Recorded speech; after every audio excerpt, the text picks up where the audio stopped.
what's up mga par? Welcome back sa ating 30 days challenge. And ngayon is day 18, December 18. At yan mga par, so 12 days more bago matapos ang ating challenge. And so far 18 days na tayo nang walang kanin. Yan, 18. Yan no, 18 days na wala na tayong rice. And so far mga par is all goods lang naman. Ang maganda naman yung pangangatawan natin. Wala naman tayong nararamdaman or mga ganon dahil sa hindi natin pagkain ng kanin. Pero all goods lang mga par. Yun. So kahapon wala tayong exercise kasi napaka-busy natin. Inuna natin ang Christmas party na yan.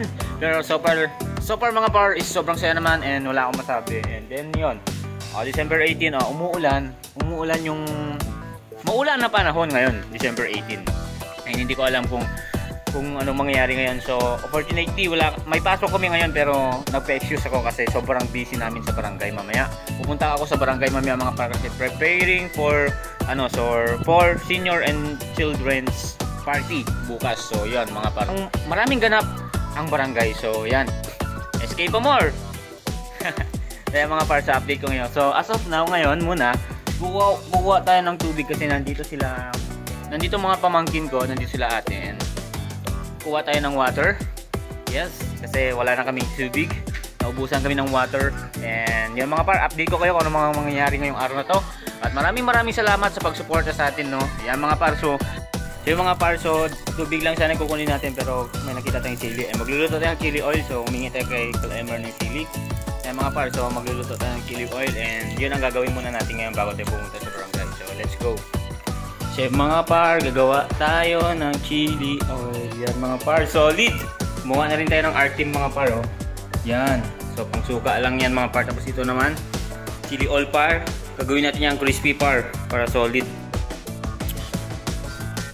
Luto na mga par, no? Sobrang anghang mga par. Crispy yan par. Sheesh! Ito na mga par, all goods na.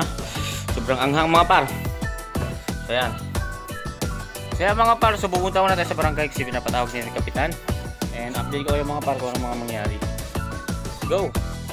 At yung mga par, so kakawin natin galing sa barangay. And pabalik tayo ulit mamaya doon kasi ayun, yung ibabalot natin yung mga gifts na ibibigay natin bukas. And si Boss Kenneth, si Boss Casey at si Emery. Oh! Smile! Alam niyo na din sa kamera, no? So yan guys, so pabalik tayo mamaya doon and mag-exercise na muna tayo.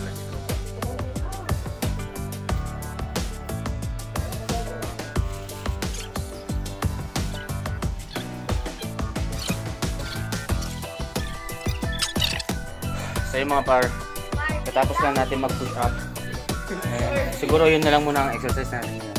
Huwag na tayo magbuhat. Ganyan, so trip ko maglaba mga par. Baka tayo bumalik sa barangay, so maligo. Yung paligo ng baboy. So mga par, paalam. So yan mga par, naglalaba na tayo. And yan, tapusin lang natin itong labahan natin, then babalik sa barangay. Let's go!